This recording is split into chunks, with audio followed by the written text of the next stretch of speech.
The eidolon hung in the velvet void like a frozen tear of godhood, its spires woven from living crystal, its corridors humming with the psychic resonance of 17 civilizations.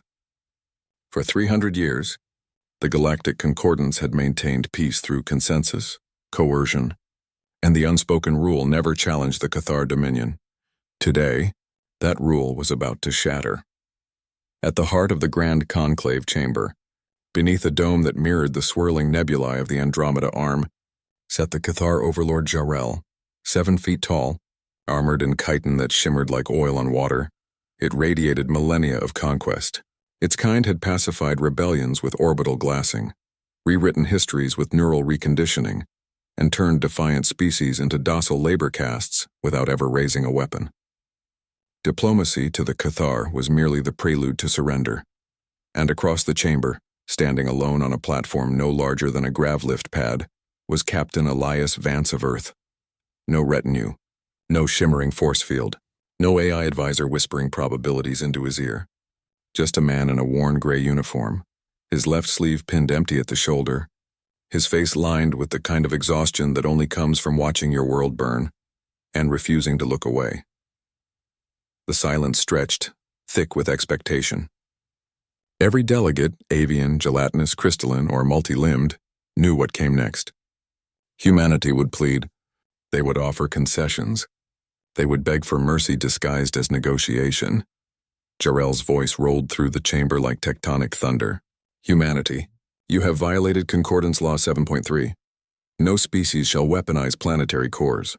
You have destroyed 3 Cathar peacekeeping fleets. You have defied our ultimatum. Explain your defiance, or accept your erasure. A dozen species shifted nervously. The Cathar didn't ask twice. Vance stepped forward. His boots clicked against the obsidian floor, a sound absurdly human in this cathedral of alien grandeur. You sent us a message, he said, voice low but clear, amplified by the chamber's acoustics. Surrender Earth's quantum core, or we'd be reclassified as non-sentient biomass. You assumed we'd bargain, that we'd trade our children's future for a few more years under your boot. Jarrell's mandibles clicked. Is that not the rational path? Survival over pride? Vance almost laughed. You studied us. You saw our wars. World wars, cold wars, resource wars. You saw us poison our oceans, choke our skies, split atoms to kill each other.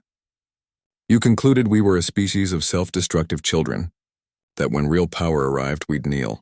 He paused, letting the weight of their arrogance hang in the air. But you missed the part where we fixed it. He tapped a small device on his wrist.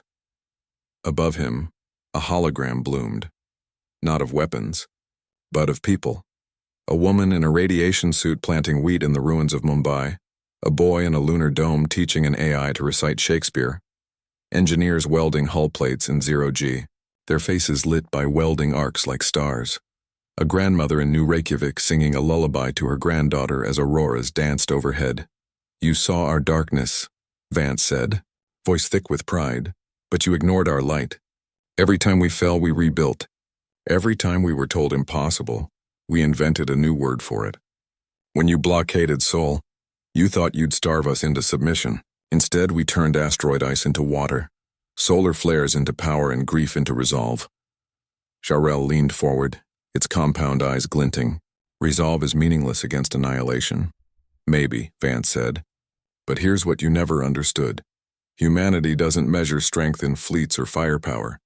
We measure it in refusal. He turned to the assembled delegates. The Cathar called our quantum core a weapon. It's not. It's a seed.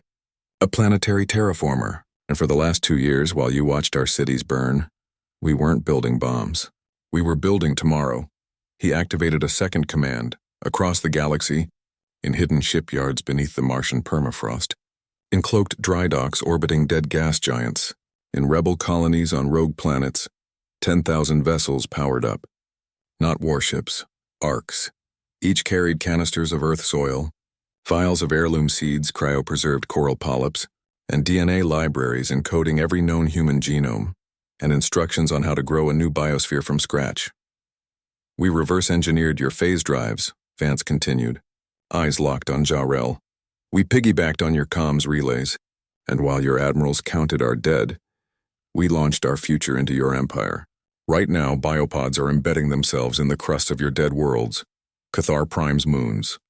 The Zalosian ash belts, even the volcanic wastes of your sacred homeworld. A ripple of shock passed through the chamber. The luminary delegate gasped. The Zalosian warlord hissed, "You've ceded our territory." With Earth? Jarrell's voice trembled, not with rage, but something far more alien. Fear. Not just Earth, Vance corrected. Hope, in 5 years your barren rocks will sprout wheat. In 10, forests will crack your obsidian cities. In 20, children, human, hybrid, or native, will play beneath oak trees and ask, "What was Earth like?" And someone will tell them, "It was worth dying for." So we made sure it lived. He stepped to the edge of the platform, staring not at the Cathar but at the stars beyond the dome. You can glass our homeworld tomorrow. You can erase every human from the galaxy. But you can't ungrow a forest. You can't unteach a child to dream. And you can't stop an idea whose time has come. Silence. Then from the back the luminary delegate rose. Their bioluminescent skin pulsed soft gold, their species' highest honor. The luminary collective recognizes Earth's sovereignty. We stand with humanity. One by one, others followed. The methane-breathing Verkai, the hive-minded mycelians, even the warlike Xylosians, their chitin clacking in reluctant respect. Only the Cathar remained seated, but their stillness was louder than any roar. Jarrell finally spoke, voice stripped of its usual certainty. "This changes nothing. We will hunt your arcs, sterilize your seeds, erase your legacy." Vance smiled, a weary, knowing smile. "Go ahead. But every time you burn a forest, you'll remember it grew from our soil. Every time you silence a song, you'll hear the echo of a lullaby from New Reykjavik. You wanted to break us? You only taught us how to spread." He turned to leave. "Captain Vance," Jarrell called out almost gently. "Why not bargain? You could have saved billions." Vance stopped, looked back. "Because some things aren't for sale. Not our home, not our future, and certainly not our dignity." As he walked out, the chamber doors sealing behind him, the stars outside seemed to pulse in rhythm with a billion human hearts still beating. On Earth, on Mars, on nameless worlds yet to bloom. The Cathar had expected supplicants, they got gardeners and gardens. Are harder to kill than armies.